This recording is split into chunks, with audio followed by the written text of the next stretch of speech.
काम केंद्रित प्रेम और प्रेम केंद्रित काम की भिन्नता हमें समझाने की कृपा करें। काम केंद्रित प्रेम सीढ़ी से नीचे उतरना है, सीढ़ी वही है। प्रेम केंद्रित काम सीढ़ी पर ऊपर चढ़ना है, सीढ़ी वही है, लेकिन दिशा का भेद है। जब तुम किसी को इसलिए प्रेम करते हो कि उससे कोई कामना वासना पूरी करनी है, तब प्रेम तो सिर्फ बहाना होता है, फुसलावा होता है, असली नहीं होता। नजर तो काम पे लगी होती। रामकृष्ण ने कहा है, चील उड़ती है आकाश में, नजर नीचे घूरे पे लगी होती। कूड़े करकट में मरा चूहा पड़ा है, नजर वहां लगी है। तुम चील को आकाश में उड़ता देख के ये मत समझ लेना कि चील बड़ी ऊंची उड़ रही है। वो ऊंची कितनी ही उड़ रही हो, नजर उसकी बड़ी नीचे लगी है। काम केंद्रित प्रेम आकाश में उड़ती चील है, नजर मरे चूहे पे लगी है, तैयारी कर रही है, जैसे मौका मिल जाए झपट जाए। रामकृष्ण ने कहा, एक दिन मैंने देखा एक चील एक चूहे को ले भागी और चीलों ने झपट्टे मारे, चील पर हमले होने लगे। उस चील ने सब तरह बचाव के उपाय किए, लेकिन कोई बचाव नहीं। छत बिछत घबराहट में, संघर्ष में उसके मुंह से चूहा छूट गया। चूहा छूटते से बाकी चीलें भी उसे छोड़ के भाग गई। वो चूहे के पीछे थी, उन्हें कोई चीज से लेना देना ना था। और वो चील एक वृक्ष पे बैठ के विश्राम कर रही। रामकृष्ण ने कहा, ऐसी ही दशा उसकी है जो काम को छोड़ देता और प्रेम के विश्राम में बैठ जाता। फिर उसका कोई पीछा नहीं करता, कोई प्रतिस्पर्धा ही नहीं है, फिर कोई संघर्ष नहीं है। काम में प्रतिस्पर्धा है, प्रेम में कोई प्रतिस्पर्धा नहीं है। तुम जैसे ही प्रेम में उठना शुरू होते हो, तुम्हारी नजर नीचे नहीं है। अब सीढ़ियां वही हैं, उन्हीं पायदानों पर पैर रख के ऊपर बढ़ रहे हो, लेकिन ऊपर जा रहे हो। उन्हीं पायदानों पर पैर रख के कोई तुम्हारे पड़ोस से नीचे जा रहा है, पायदान वही है। ये भी हो सकता है कि समझो कि नंबर 3 के पायदान पर तुम खड़े हो और नंबर 3 के ही पायदान पर एक दूसरा आदमी भी खड़ा है।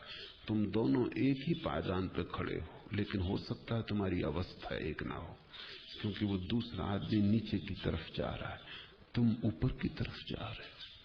तुम एक ही पायदान पर खड़े हो, कोई भेद नहीं है, लेकिन नजर अलग अलग है। और दोनों में बड़ा भेद है, क्योंकि एक ऊपर की तरफ देख रहा है। एक का काम प्रेम बनेगा, प्रेम से करुणा बनेगा। तुम्हारी करुणा का तो तुम्हें पता ही नहीं। प्रेम भी तुम्हारा नाम मात्र को है, वो भी काम बनने के लिए तत्पर है, वो नीचे उतर रहा है। काम प्रेम को भी डुबा लेता है, प्रेम काम को भी उबार लेता है। तो ध्यान ये रखना कि तुम्हारे जीवन में प्रेम प्रमुख हो। अगर काम प्रवेश भी करे तो वो प्रेम का अंग हो। तुम्हारे जीवन में अगर किसी से शरीर के संबंध भी हो तो वो तुम्हारे आत्मिक संबंधों की छाया हो, उससे ज्यादा नहीं। अगर आत्मिक संबंध हो तो शरीर के संबंध भी पवित्र हो जाते, छाया की भांति। और तुम्हारे जीवन में अगर शरीर का संबंध ही सब कुछ हो और आत्मा का संबंध केवल छाया हो शरीर के संबंधों की, तो आत्मा का संबंध भी झूठा हो जाता है, वो भी गंदा और अपवित्र हो जाता है। ध्यान रखना, दिशा महत्वपूर्ण है। श्रेष्ठ के साथ निकृष्ट में भी एक श्रेष्ठता आ जाती है, निकृष्ट के साथ श्रेष्ठ भी डूबने लगता है। स्मरण यही रखना कि श्रेष्ठ की परिधि में तुम्हारी निकृष्टता समाये, निकृष्ट की परिधि में तुम्हारी श्रेष्ठता न समाये। तुम्हारी श्रेष्ठता की परिधि बड़ी हो, उसमें अगर छोटी बातें भी आए तो वो उसके भीतर आए। तुमने कभी ख्याल किया, एक गरीब आदमी, एक भिखमंगा, उसे तुम एक हीरे की अंगूठी दे दो, कोई देखेगा नहीं उसकी अंगूठी की तरफ, लोग समझेंगे होगा कोई कांच का टुकड़ा। और तुम एक अमीर को, एक सम्राट को कांच के टुकड़े की अंगूठी दे दो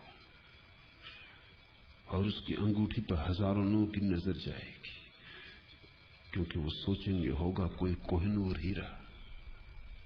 सम्राट के साथ कांच का टुकड़ा भी कोहिनूर हो जाता, भिखारी के साथ कोहिनूर भी कांच का टुकड़ा हो जाता। ऐसा ही है, प्रेम के साथ काम भी कोहिनूर हो जाता है, काम के साथ प्रेम भी कांच का टुकड़ा हो जाता है। एम्फेसिस, जोर, दिशा, उस पर ध्यान देना जरूरी है। तुम क्या करते हो ये महत्वपूर्ण नहीं है, तुम जो करते हो वो किस बृहत्तर योजना का अंग है, वो महत्वपूर्ण है। तुम्हारे प्रत्येक कृत्य की अर्थवत्ता तुम्हारे जीवन की वृहत शैली का परिणाम है। तुम क्या करते हो यह महत्वपूर्ण नहीं है, तुम क्या हो यह महत्वपूर्ण है। एक पुरानी सूफी कथा है, एक सम्राट गुजर रहा है, वो जंगल में रास्ता भटक गया है। प्रसन्न हुआ देखकर के एक वृक्ष के नीचे एक आदमी सोया है, शायद इससे रास्ता मिल जाएगा। वो उसके जब पास पहुंचता था तब उसने देखा उस आदमी का मुंह खुला है। कुछ लोग मुंह खोल के सोते हैं, और एक सांप उसके मुंह में चला जा रहा है। आखिरी पूंछ ही सांप की सम्राट को दिखाई पड़ी। उसने उठाया अपना कोड़ा और उस आदमी को पीटना शुरू किया। वो आदमी तो नींद से चौंका और उसी को समझ में ना आए। वो हाथ पैर जोड़े चिल्लाए कि क्या कर रहे हैं आप, किस लिए मार रहे हैं, मैंने किसी का क्या बिगाड़ा, अरे भगवान ये कहां के दुष्ट से मिलना हो गया।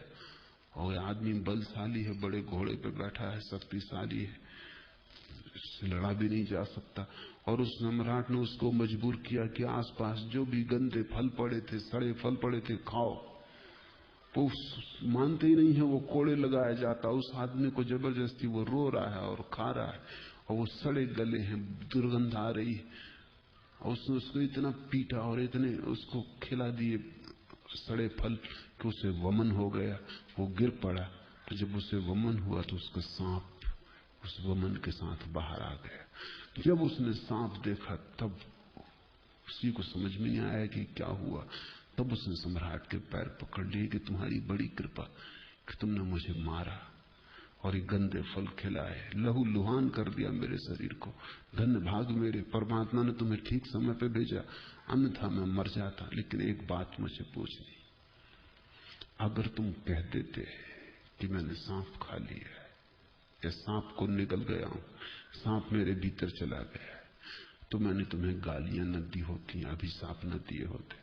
सम्राट ने कहा अगर मैं कह देता तो सांप का निकालना असंभव हो जाता, तू घबराहट में ही मर जाता, मेरे मारने से तू मर नहीं गया है। अगर मैं कह देता कि तू सांप निकल गया है तो फिर मैं तुझे फल खिलाने में समर्थ न हो पाता, तू बेहोश ही हो जाता, ये बात ही मुश्किल हो जाती। इसलिए मुझे अपने को संयम रखना पड़ा कि तुझसे कहूं ना, तुझे मारूं। वमन पहली चीज है, तेरी फिक्र छोड़ दूं, किसी तरह उल्टी हो जाए तो सांप बाहर फिक जाए। इस कहानी के आधार पर सूफियों में कहावत है, वो कहावत तुमने सुनी होगी, कहानी तुमने शायद ये न सुनी हो।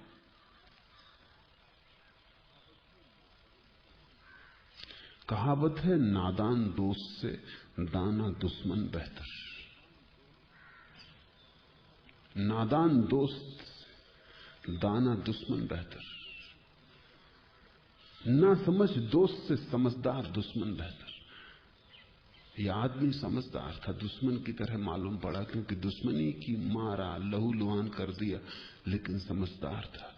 इसकी दुश्मनी के भी फल आए। ना समझ दोस्त होता, जान जाती। असली सवाल दोस्ती दुश्मनी का नहीं है, असली सवाल समझदारी का है। मैं तुमसे ये कह रहा हूं कि समझदारी के बड़े वर्तुल में दुश्मनी भी महत्वपूर्ण और कीमती, बहुमूल्य हो जाती। प्रेम के संग लग जाए काम तो काम भी राम तक ले जाने का कारण हो जाता है, और काम के संग लग जाए प्रेम तो प्रेम जो सदा ऊपर ले जाने वाला है वो भी नीचे उतारने में कारण बन जाता है। और इस जीवन की कीमिया और गणित को ठीक से समझना जरूरी है, क्योंकि ये जरा नाजुक बात है। इसे तुम ठीक से समझोगे तो ही तुम्हारे जीवन पर इसका परिणाम होगा।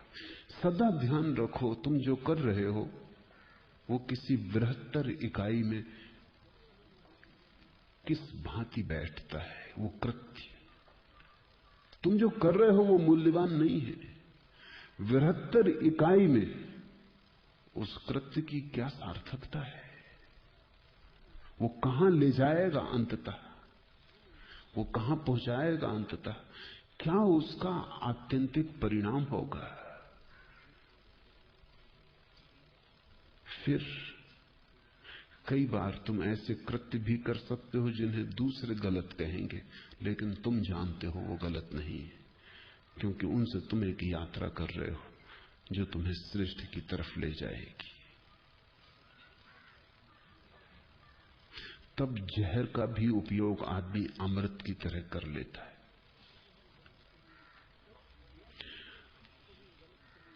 तब भला दूसरे ठीक कहें गलत कहें ये बात महत्वपूर्ण नहीं रह जाती। तुम्हारे भीतर एक परिपेक्ष होता, एक दृष्टि होती। तुम जानते हो कि ये जो मैं कर रहा हूं ये उस बृहत्तर आकाश से जोड़ा है, फिर कोई भय नहीं। तुम परमात्मा को ध्यान में रख के करना, क्योंकि उससे बड़ी कोई इकाई नहीं है। परमात्मा यानी बड़ी से बड़ी इकाई की हमारी धारणा, तुम उसको ध्यान में रख के करना। तुम चोरी भी करो तो परमात्मा को ध्यान में रख के करना, तो चोरी भी पुण्य हो जाएगी। और तुम पुण्य भी करो और अहंकार को ध्यान में रख कर करो तो पुण्य भी पाप हो जाएगा। छोटी इकाई के साथ मत बांधना, क्षुद्र के साथ मत बांधना। क्षुद्र डुबाता है, विराट उबारता है। इसलिए मैं निरंतर जोर देता हूं कि संभोग भी करना तो समाधि को ध्यान में रखना। मेरी बात के स्वभावतः भयंकर परिणाम हुए, लोग समझने में असमर्थ हुए। उन्होंने तो समझा कि शायद मैं संभोग की शिक्षा दे रहा हूं लोगों को। उन्हीं से तो जीसस भाग रहे थे जिन्होंने ऐसा समझा। मैं सिर्फ ये कह रहा हूं कि तुम अपने क्षुद्र को भी विराट के साथ बांध देना, वो बड़ी नाव तुम्हारे क्षुद्र को भी पार ले जाएगी, और अंतिम अर्थों में तुम्हारा क्षुद्र भी निखर आएगा।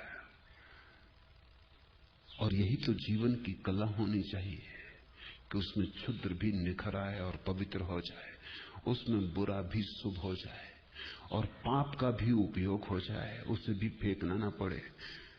कहते हैं असली शिल्पी आड़े तेरे पत्थर को भी फेंकता नहीं, उसका भी उपयोग कर लेता है। शिल्पी पर निर्भर है।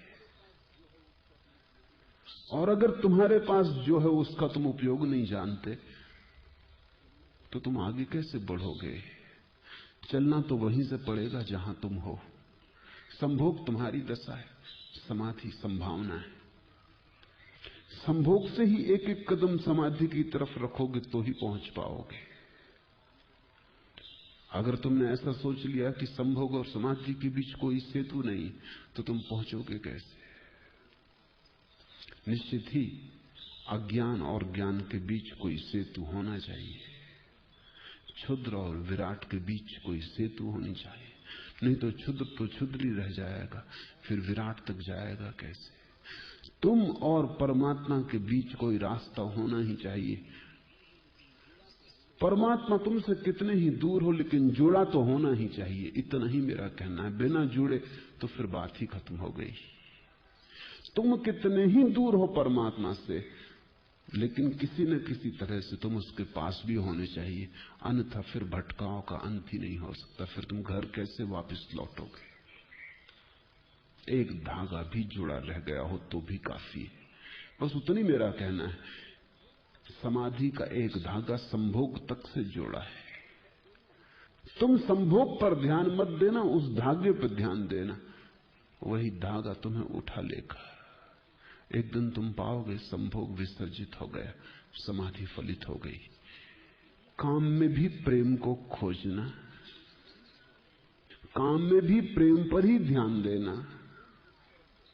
तुम्हारा ध्यान जिस तरफ होगा वही जीत जाता है। ध्यान भोजन है, ध्यान ऊर्जा है। बुरे से बुरे में भी शुभ को देखने की चेष्टा करना, वही शुभ अतिक्रमण करा देगा। बड़ा भेद है काम केंद्रित प्रेम और प्रेम केंद्रित काम में। शब्द तो वही के वही हैं दोनों में। काम केंद्रित प्रेम में भी 3 शब्द हैं, काम केंद्रित प्रेम। प्रेम केंद्रित काम में भी 3 ही शब्द हैं, वही 3, प्रेम केंद्रित काम। पर कितना अंतर है। एक से संसार बनता है, एक से मोक्ष निर्मित होता है। सीढ़ी वही है। उतरो संसार मिल जाता है, चढ़ो परमात्मा उपलब्ध हो जाता है।